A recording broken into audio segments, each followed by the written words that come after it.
परी की जादुई सेब की कहानी।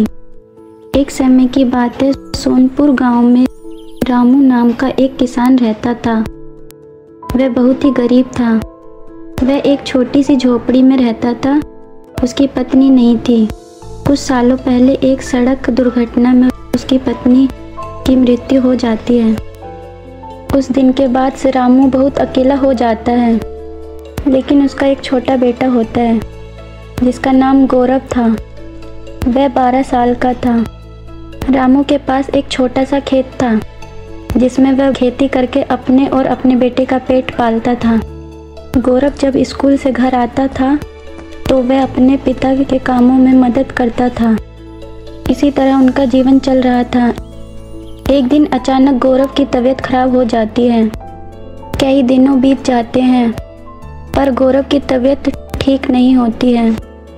रामू परेशान हो जाता है और वह गांव के वैद्य जी को बुलाता है। वैद्य जी गौरव को देखकर बोलते हैं, रामू तुम्हारे बेटे की हालत बहुत ज़्यादा खराब है। तुम्हें अभी शहर के बड़े अस्पताल में गौरव का इलाज करवाना होगा, नहीं तो इसकी तबीयत और ज़्यादा बिगड़ जाएगी। रामू वैद्य जी की बात सुनकर और ज़्यादा परेशान हो जाता है और बैठकर सोचने लगता है, हे भगवान, मैं कहाँ से अपने बेटे का इलाज बड़े अस्पताल में करवाऊँगा। उसमें तो बहुत सारे पैसे लगेंगे। मेरे पास तो एक फूटी कोरी भी नहीं है। मैं अगर खुद को भी बेच दूँ तो शहर के बड़े अस्पताल में अपने बेटे का इलाज नहीं करवा पाऊँगा। हे भगवान, अब आप ही मेरी मदद करिए। इतना बोलकर रामू जाने लगता है। जाते जाते उसे पता ही नहीं चलता कि अब वह जंगल में आ पहुँचा। तभी चलते चलते उसे रास्ते में एक गाय दिखती है जो दरअसल डूब रही थी। उसे देखकर रामू बोलता है, रामू, अरे ये गाय तो दलदल में डूब रही है। अगर ऐसा हुआ तो गाय तो मर जाएगी। तभी रामू दलदल में जाकर उस गाय को बचाकर बाहर ले आता है। जैसे ही गाय बाहर आती है, अचानक एक जादू होता है और वह गाय एक सुंदर परी के रूप में बदल जाती है। यह सब देखकर रामू बहुत डर जाता है। तभी वह परी बोलती है, अरे अरे डरो मत रामू, मैं एक परी हूँ। मैं एक चुड़ैल के शराफ के कारण मैं एक गाय में बदल गई थी, परंतु आज तुमने मेरी जान बचाकर मुझ पर बहुत बड़ा उपकार किया है और मैं आज उस शराफ से मुक्त हो गई। परंतु रामू, तुम इस घने जंगल में अकेले क्या करने आए हो और तुम इतने उदास क्यों हो? अगर तुम्हें कोई परेशानी है तो तुम मुझे बता सकते हो।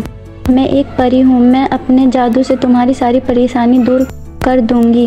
परी की बात सुनकर रामू बोला, घर में मेरा बेटा बहुत बीमार है। गांव के वैद्य जी ने कहा उसे शहर के बड़े अस्पताल में उसका इलाज करवाने, नहीं तो कुछ भी हो सकता है। तभी एक तेज रोशनी होती है और परी के हाथ में एक सेब होता है। उस सेब को रामू को देकर परी बोलती है, ये लो रामू, यह एक जादुई सेब है। इस सेब को काटकर अपने बेटे को खिला देना। तुम्हारा बेटा पहले की तरह ठीक हो जाएगा।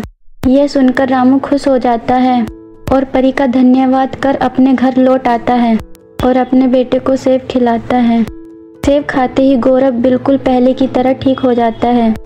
यह देखकर उसके पिता का ठिकाना नहीं होता। अपने बेटे को गले लगाकर रो देता है और परी को धन्यवाद करता है। उस दिन के बाद रामू और उसका बेटा गौरव हंसी खुशी अपने घर में रहने लगते हैं।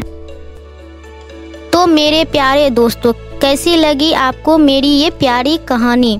हमें कमेंट करके ज़रूर बताएं। अगर आपको हमारी ये कहानी पसंद आई है तो हमारे चैनल को सब्सक्राइब कर बेल आइकन दबाना ना भूलें। फिर मिलती हूँ अगली वीडियो में। बाय बाय दोस्तों।